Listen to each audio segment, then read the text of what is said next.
وَأُوحِيَ إِلَىٰ نُوحٍ أَنَّهُ لَن يُؤْمِنَ مِن قَوْمِكَ إِلَّا مَن قَدْ آمَنَ فَلَا تَبْتَئِسْ بِمَا كَانُوا يَفْعَلُونَ وَاصْنَعِ الْفُلْكَ بِأَعْيُنِنَا وَوَحْيِنَا وَلَا تُخَاطِبْنِي فِي الَّذِينَ ظَلَمُوا إِنَّهُم مُّغْرَقُونَ۔ نوح پر وحی کی گئی کہ تمہاری قوم میں سے جو لوگ ایمان لا چکے بس وہ لا چکے، اب کوئی ماننے والا نہیں ہے۔ ان کے کرتوتوں پر غم کھانا چھوڑو اور ہماری نگرانی میں ہماری وحی کے مطابق ایک کشتی بنانی شروع کر دو، اور دیکھو جن لوگوں نے ظلم کیا ہے ان کے حق میں مجھ سے کوئی سفارش نہ کرنا، یہ سارے کے سارے اب ڈوبنے والے ہیں۔ اس سے معلوم ہوا کہ جب نبی کا پیغام کسی قوم کو پہنچ جائے تو اسے صرف اس وقت تک مہلت ملتی ہے جب تک اس میں کچھ بھلے آدمیوں کے نکل آنے کا امکان باقی ہو، مگر جب اس کے صالح اجزاء سب نکل چکتے ہیں اور وہ صرف فاسد عناصری کا مجموعہ رہ جاتی ہے تو اللہ اس قوم کو پھر کوئی مہلت نہیں دیتا، اور اس کی رحمت کا تقاضا یہی ہوتا ہے کہ سڑے ہوئے پھلوں کے اس ٹوکرے کو دور پھینک دیا جائے تاکہ وہ اچھے پھلوں کو بھی خراب نہ کر دے۔ پھر اس پر رحم کھانا ساری دنیا کے ساتھ اور آنے والی انسانی نسلوں کے ساتھ بے رحمی ہے۔ وَيَصْنَعُ الْفُلْكَ وَكُلَّمَا مَرَّ عَلَيْهِ مَلَأٌ مِّن قَوْمِهِ سَخِرُوا مِنْهُ قَالَ إِن تَسْخَرُوا مِنَّا فَإِنَّا نَسْخَرُ مِنكُمْ كَمَا تَسْخَرُونَ فَسَوْفَ تَعْلَمُونَ مَن يَأْتِيهِ عَذَابٌ يُخْزِيهِ وَيَحِلُّ عَلَيْهِ عَذَابٌ مُقِيمٌ۔ نوح کشتی بنا رہا تھا اور اس کی قوم کے سرداروں میں سے جو کوئی اس کے پاس سے گزرتا تھا وہ اس کا مذاق اڑاتا تھا۔ اس نے کہا اگر تم ہم پر ہنستے ہو تو ہم بھی تم پر ہنس رہے ہیں، ان قریب تمہیں خود معلوم ہو جائے گا کہ کس پر وہ عذاب آتا ہے جو اسے رسوا کر دے گا اور کس پر وہ بلا ٹوٹ پڑتی ہے جو ٹالے نہ ٹلے گی۔ یہ ایک عجیب معاملہ ہے جس پر غور کرنے سے معلوم ہوتا ہے کہ انسان دنیا کے ظاہر سے کس قدر دھوکہ کھاتا ہے۔ جب نوح علیہ السلام دریا سے بہت دور خشکی پر اپنا جہاز بنا رہے ہوں گے تو فی الواقع لوگوں کو یہ ایک نہایت مضحکہ خیز فعل محسوس ہوتا ہوگا، اور وہ ہنس ہنس کر کہتے ہوں گے کہ بڑے میاں کی دیوانگی آخر کو یہاں تک پہنچی کہ اب آپ خشکی میں جہاز چلائیں گے۔ اس وقت کسی کے خواب و خیال میں بھی یہ بات نہ آ سکتی ہوگی کہ چند روز بعد واقعی یہاں جہاز چلے گا۔ وہ اس فعل کو حضرت نوح علیہ السلام کی خرابی دماغ کا ایک صریح ثبوت قرار دیتے ہوں گے، اور ایک ایک سے کہتے ہوں گے کہ اگر پہلے تمہیں اس شخص کے پاگل پن میں کچھ شبہ تھا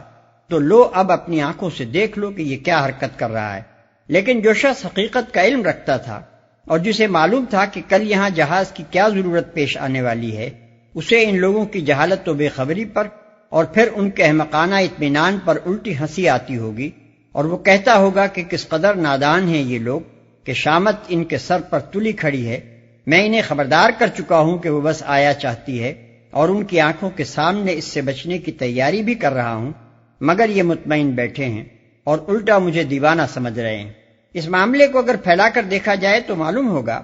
کہ دنیا کے ظاہر و محسوس پہلو کے لحاظ سے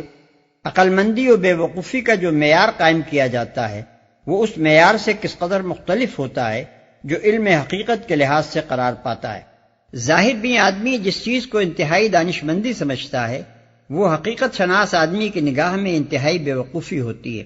اور ظاہر بھی کے نزدیک جو چیز بالکل لغو، سراسر دیوانگی اور نرا مضحکہ ہوتی ہے، حقیقت شناس کے لیے وہی کمال دانش، انتہائی سنجیدگی اور عین مقتضائے عقل ہوتی ہے۔ حتى إذا جاء أمرنا وفارت النور قل نحمل فيها من كل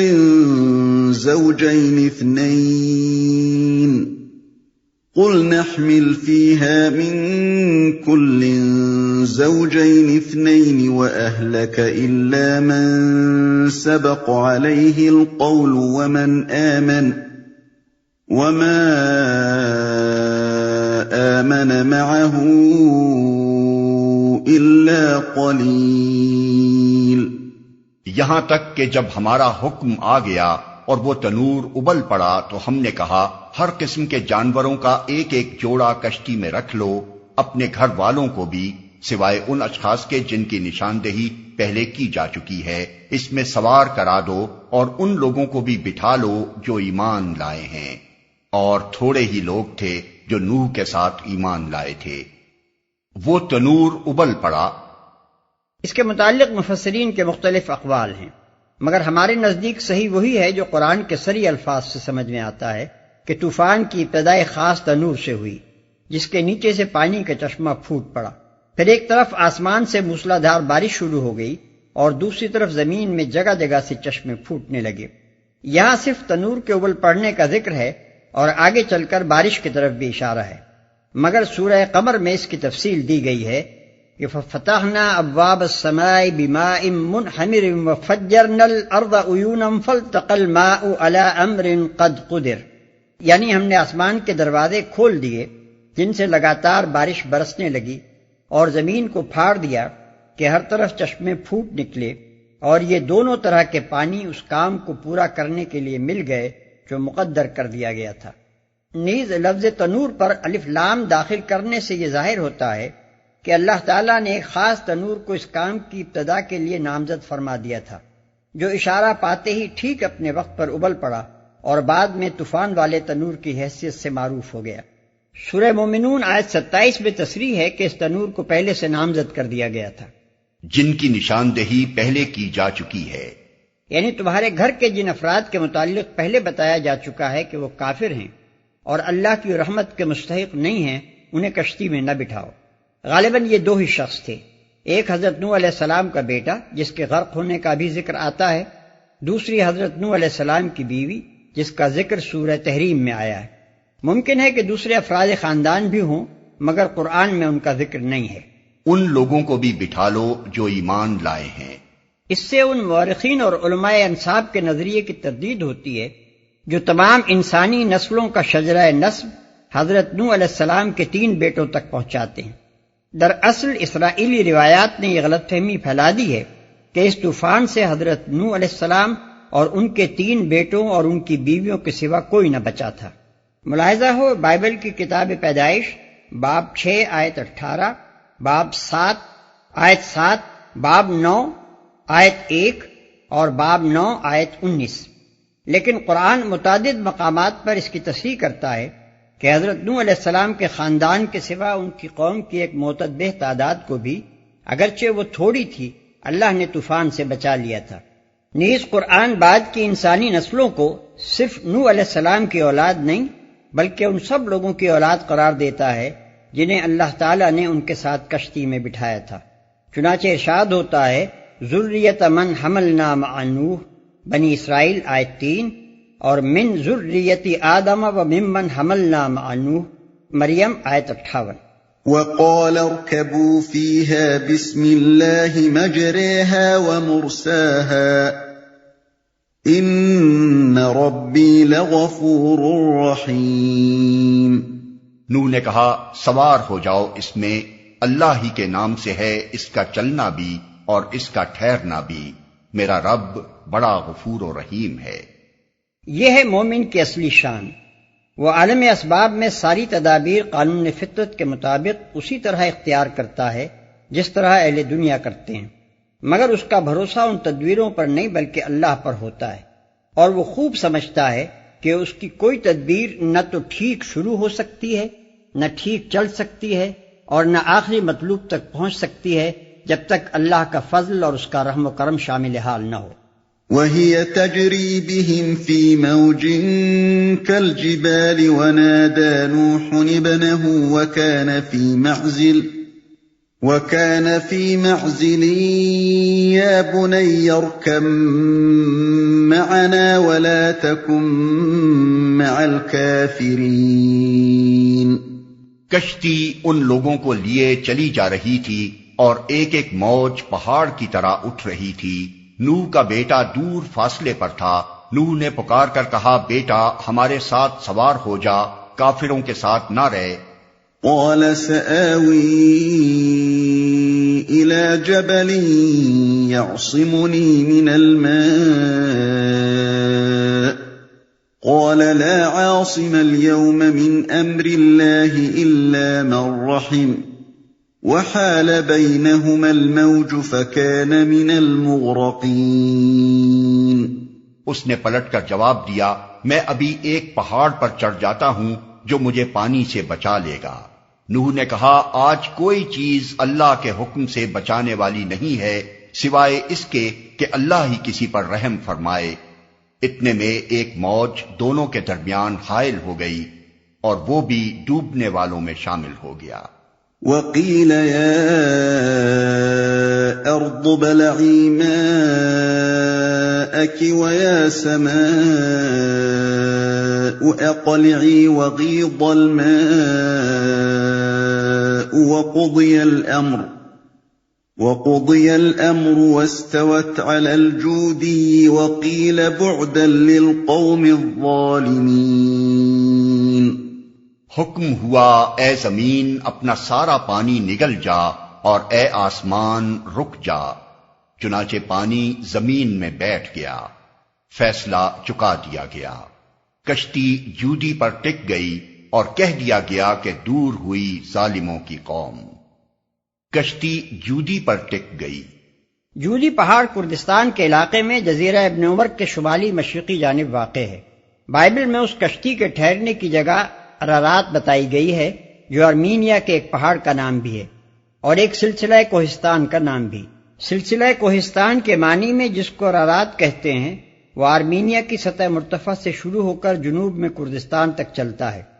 اور جبل الجودی اسی سلسلے کا ایک پہاڑ ہے جو آج بھی جودی ہی کے نام سے مشہور ہے۔ قدیم تاریخوں میں کشتی کے ٹھہرنے کی یہی جگہ بتائی گئی ہے۔ چنانچہ مسیح علیہ السلام سے 250 برس پہلے بابل کے ایک مذہبی پیشوا بیروسس نے پرانی کلدانی روایات کی بنا پر اپنے ملک کی جو تاریخ لکھی ہے، اس میں وہ کشتی نوح کے ٹھہرنے کا مقام جودی ہی بتاتا ہے۔ ارسطو کا شاگرد ابیڈینوس بھی اپنی تاریخ میں اس کی تصدیق کرتا ہے۔ نیز وہ اپنے زمانے کا حال بیان کرتا ہے کہ عراق میں بہت سے لوگوں کے پاس اس کشتی کے ٹکڑے محفوظ ہیں جنہیں وہ گھول گھول کر بیماروں کو پلاتے ہیں۔ یہ طوفان جس کا ذکر یہاں کیا گیا ہے، عالمگیر طوفان تھا یا اس خاص علاقے میں آیا تھا جہاں حضرت نوح علیہ السلام کی قوم آباد تھی؟ یہ ایک ایسا سوال ہے جس کا فیصلہ آج تک نہیں ہوا۔ اسرائیلی روایات کی بنا پر عام خیال یہی ہے کہ یہ طوفان تمام روئے زمین پر آیا تھا۔ پیدائش باب 7 آیت 18 اور 24۔ مگر قرآن میں یہ بات کہیں نہیں کہی گئی۔ قرآن کے اشارات سے یہ ضرور معلوم ہوتا ہے کہ بعد کی انسانی نسلیں انہی لوگوں کی اولاد سے ہیں جو طوفان نوح سے بچا لیے گئے تھے، لیکن اس سے یہ لازم نہیں آتا کہ طوفان تمام روئے زمین پر آیا ہو، کیونکہ یہ بات اس طرح بھی صحیح ہو سکتی ہے کہ اس وقت تک بنی آدم کی آبادی اسی خطے تک محدود رہی ہو جہاں طوفان آیا تھا، اور طوفان کے بعد جو نسلیں پیدا ہوئی ہوں وہ بتدریج تمام دنیا میں پھیل گئی ہوں۔ اس نظریے کی تائید 2 چیزوں سے ہوتی ہے۔ ایک یہ کہ دجلہ و فرات کی سرزمین میں تو ایک زبردست طوفان کا ثبوت تاریخی روایات سے، آثار قدیمہ سے اور طبقات الارض سے ملتا ہے، لیکن روئے زمین کے تمام خطوں میں ایسا کوئی ثبوت نہیں ملتا جس سے کسی عالمگیر طوفان کا یقین کیا جا سکے۔ دوسرے یہ کہ روئے زمین کی اکثر و بیشتر قوموں میں ایک طوفان عظیم کی روایات قدیم زمانے سے مشہور ہیں، حتیٰ کہ آسٹریلیا، امریکہ اور نیو گنی جیسے دور دراز علاقوں کی پرانی روایات میں بھی اس کا ذکر ملتا ہے۔ اس سے یہ نتیجہ نکالا جا سکتا ہے کہ کسی وقت ان سب قوموں کے آباء و اجداد ایک ہی خطے میں آباد ہوں گے جہاں یہ طوفان آیا تھا، اور پھر جب ان کی نسلیں زمین کے مختلف حصوں میں پھیلی تو یہ روایات ان کے ساتھ گئیں۔ وَنَادَى نُوحٌ رَبَّهُ فَقَالَ رَبِّ إِنَّ ابْنِي مِنْ أَهْلِي وَإِنَّ وَعْدَكَ الْحَقُّ وَأَنْتَ أَحْكَمُ الْحَاكِمِينَ۔ نوح نے اپنے رب کو پکارا، کہا، اے رب، میرا بیٹا میرے گھر والوں میں سے ہے اور تیرا وعدہ سچا ہے، اور تو سب حاکموں سے بڑا اور بہتر حاکم ہے، اور تیرا وعدہ سچا ہے۔ یعنی تو نے وعدہ کیا تھا کہ میرے گھر والوں کو اس تباہی سے بچا لے گا، تو میرا بیٹا بھی میرے گھر والوں ہی میں سے ہے، لہذا اسے بھی بچا لے۔ سب حاکموں سے بڑا اور بہتر حاکم ہے۔ یعنی تیرا فیصلہ آخری فیصلہ ہے جس کا کوئی اپیل نہیں، اور تو جو فیصلہ بھی کرتا ہے خالص علم اور کامل انصاف کے ساتھ کرتا ہے۔ قال يا نوح إنه ليس من أهلك إنه عمل غير صالح فلا تسألني ما ليس لك به علم إني أعظك أن تكون من الجاهلين۔ جواب میں ارشاد ہوا، اے نوح، وہ تیرے گھر والوں میں سے نہیں ہے، وہ تو ایک بگڑا ہوا کام ہے، لہذا تو اس بات کی مجھ سے درخواست نہ کر جس کی حقیقت تو نہیں جانتا۔ میں تجھے نصیحت کرتا ہوں کہ اپنے آپ کو جاہلوں کی طرح نہ بنا لے، وہ تو ایک بگڑا ہوا کام ہے۔ یہ ایسا ہی ہے جیسے ایک شخص کے جسم کا کوئی عضو سڑ گیا ہو اور ڈاکٹر نے اس کو کاٹ پھینکنے کا فیصلہ کیا ہو۔ اب وہ مریض ڈاکٹر سے کہتا ہے کہ یہ تو میرے جسم کا ایک حصہ ہے، اسے کیوں کاٹتے ہو؟ اور ڈاکٹر اس کے جواب میں کہتا ہے کہ یہ تمہارے جسم کا حصہ نہیں ہے کیونکہ یہ سڑ چکا ہے۔ اس جواب کا مطلب یہ نہ ہوگا کہ فی الواقع وہ سڑا ہوا عضو جسم سے کوئی تعلق نہیں رکھتا، بلکہ اس کا مطلب دراصل یہ ہوگا کہ تمہارے جسم کے لیے جو اعضاء مطلوب ہیں وہ تندرست اور کارآمد اعضاء ہیں، نہ کہ سڑے ہوئے اعضاء جو خود بھی کسی کام کے نہ ہوں اور باقی جسم کو بھی خراب کر دینے والے ہوں۔ لہذا جو عضو بگڑ چکا ہے وہ اب اس مقصد کے لحاظ سے تمہارے جسم کا ایک حصہ نہیں رہا جس کے لیے اعضاء سے جسم کا تعلق مطلوب ہوتا ہے۔ بالکل اسی طرح ایک صالح باپ سے یہ کہنا کہ یہ بیٹا تمہارے گھر والوں میں سے نہیں ہے کیونکہ اخلاق و عمل کے لحاظ سے بگڑ چکا ہے، یہ معنی نہیں رکھتا کہ اس کے بیٹا ہونے کی نفی کی جا رہی ہے، بلکہ اس کا مطلب صرف یہ ہے کہ یہ بگڑا ہوا انسان تمہارے صالح خاندان کا فرد نہیں ہے، وہ تمہارے نسبی خاندان کا ایک رکن ہو تو ہوا کرے، مگر تمہارے اخلاقی خاندان سے اس کا کوئی رشتہ نہیں۔ اور آج جو فیصلہ کیا جا رہا ہے وہ نسلی یا قومی نزاع کا نہیں ہے کہ ایک نسل والے بچائے جائیں اور دوسری نسل والے غارت کر دیے جائیں، بلکہ یہ کفر و ایمان کی نزاع کا فیصلہ ہے جس میں صرف صالح بچائے جائیں گے اور فاسد مٹا دیے جائیں گے۔ بیٹے کو بگڑا ہوا کام کہہ کر ایک اور اہم حقیقت کی طرف بھی توجہ دلائی گئی ہے۔ ظاہر بھی آدمی اولاد کو صرف اس لیے پرورش کرتا ہے اور اسے محبوب رکھتا ہے کہ وہ اس کی صلب سے یا اس کے پیٹ سے پیدا ہوئی ہے، قطع نظر اس سے کہ وہ صالح ہو یا غیر صالح، لیکن مومن کی نگاہ تو حقیقت پر ہونی چاہیے۔ اسے تو اولاد کو اس نظر سے دیکھنا چاہیے کہ یہ چند انسان ہیں جن کو اللہ تعالیٰ نے فطری طریقے سے میرے سپرد کیا ہے تاکہ ان کو پال پوس کر اور تربیت دے کر اس مقصد کے لیے تیار کروں جس کے لیے اللہ نے دنیا میں انسان کو پیدا کیا ہے۔ اب اگر اس کی تمام کوششوں اور محنتوں کے باوجود کوئی شخص جو اس کے گھر پیدا ہوا تھا اس مقصد کے لیے تیار نہ ہو سکا اور اپنے اس رب ہی کا وفادار و خادم نہ بنا جس نے اس کو مومن باپ کے حوالے کیا تھا، تو اس باپ کو یہ سمجھنا چاہیے کہ اس کی ساری محنت و کوشش ضائع ہو گئی، پھر کوئی وجہ نہیں کہ ایسی اولاد کے ساتھ اسے کوئی دل بستگی ہو۔ پھر جب یہ معاملہ اولاد جیسی عزیز ترین چیز کے ساتھ ہے تو دوسرے رشتہ داروں کے متعلق مومن کا نقطہ نظر جو کچھ ہو سکتا ہے وہ ظاہر ہے۔ ایمان ایک فکری و اخلاقی صفت ہے، مومن اسی صفت کے لحاظ سے مومن کہلاتا ہے۔ دوسرے انسانوں کے ساتھ مومن ہونے کی حیثیت سے اس کا کوئی رشتہ بجز اخلاقی و ایمانی رشتے کے نہیں ہے۔ گوشت پوست کے رشتہ دار اگر اس صفت میں اس کے ساتھ شریک ہیں تو یقیناً وہ اس کے رشتہ دار ہیں، لیکن اگر وہ اس صفت سے خالی ہیں تو مومن محض گوشت پوست کی حد تک ان سے تعلق رکھے گا، اس کا قلبی و روحی تعلق ان سے نہیں ہو سکتا۔ اور اگر ایمان و کفر کی نزاع میں وہ مومن کے مد مقابل آئیں تو اس کے لیے وہ اور اجنبی کافر یکساں ہوں گے۔ اپنے آپ کو جاہلوں کی طرح نہ بنا لے۔ اس ارشاد کو دیکھ کر کوئی شخص یہ گمان نہ کرے کہ حضرت نوح علیہ السلام کے اندر روح ایمان کی کمی تھی یا ان کے ایمان میں جاہلیت کا کوئی شائبہ تھا۔ اصل بات یہ ہے کہ انبیاء بھی انسان ہی ہوتے ہیں اور کوئی انسان بھی اس پر قادر نہیں ہو سکتا کہ ہر وقت اس بلند ترین معیار کمال پر قائم رہے جو مومن کے لیے مقرر کیا گیا ہے۔ بسا اوقات کسی نازک نفسیاتی موقع پر نبی جیسا اعلیٰ و اشرف انسان بھی تھوڑی دیر کے لیے اپنی بشری کمزوری سے مغلوب ہو جاتا ہے،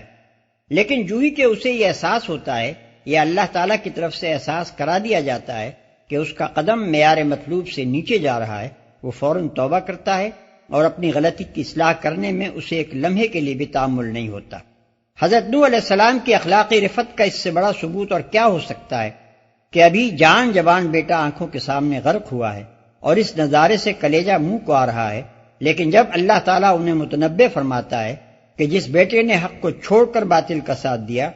اس کو محض اس لیے اپنا سمجھنا کہ وہ تمہاری صلب سے پیدا ہوا ہے، محض ایک جاہلیت کا جذبہ ہے، تو وہ فوراً اپنے دل کے زخم سے بے پرواہ ہو کر اس طرز فکر کی طرف پلٹ آتے ہیں جو اسلام کا مقتضا ہے۔ قال رب انی اعوذ بک ان اسألک ما لیس لی به علم وَإِلَّا تَغْفِرْ لِي وَتَرْحَمْنِي أَكُن مِّنَ الْخَاسِرِينَ۔ نوح نے فوراً عرض کیا، اے میرے رب، میں تیری پناہ مانگتا ہوں اس سے کہ وہ چیز تجھ سے مانگوں جس کا مجھے علم نہیں۔ اگر تو نے مجھے معاف نہ کیا اور رحم نہ فرمایا تو میں برباد ہو جاؤں گا۔ پسرے نوح کا یہ قصہ بیان کر کے اللہ تعالیٰ نے نہایت مؤثر پیرائے میں یہ بتایا ہے کہ اس کا انصاف کس قدر بے لاگ اور اس کا فیصلہ کیسا دو ٹوک ہوتا ہے۔ مشرکین مکہ یہ سمجھتے تھے کہ ہم خواہ کیسے ہی کام کریں مگر ہم پر خدا کا غضب نازل نہیں ہو سکتا،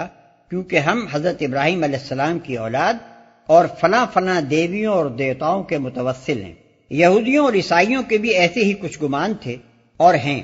اور بہت سے غلط کار مسلمان بھی اس قسم کے جھوٹے بھروسوں پر تکیہ کیے ہوئے ہیں کہ ہم فلاں حضرت کی اولاد اور فلاں حضرت کے دامن گرفتار ہیں، ان کی سفارش ہم کو خدا کے انصاف سے بچا لے گی۔ لیکن یہاں یہ منظر دکھایا گیا ہے کہ ایک جلیل القدر پیغمبر اپنی آنکھوں کے سامنے اپنے لخت جگر کو ڈوبتے ہوئے دیکھتا ہے اور تڑپ کر بیٹے کی معافی کے لیے درخواست کرتا ہے، لیکن دربار خداوندی سے الٹی اس پر ڈانٹ پڑ جاتی ہے، اور باپ کی پیغمبری بھی ایک بدعمل بیٹے کو عذاب سے نہیں بچا سکتی۔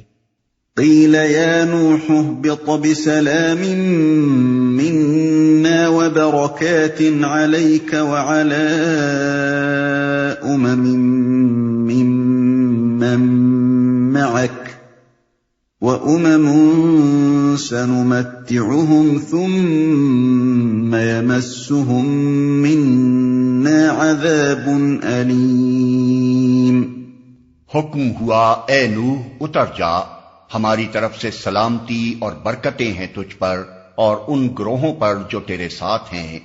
اور کچھ گروہ ایسے بھی ہیں جن کو ہم کچھ مدت سامان زندگی بخشیں گے، پھر انہیں ہماری طرف سے دردناک عذاب پہنچے گا۔ اے نوح اتر جا، یعنی اس پہاڑ سے جس پر کشتی ٹھہری تھی۔ تلك من أنباء الغيب نوحيها إليك ما كنت تعلمها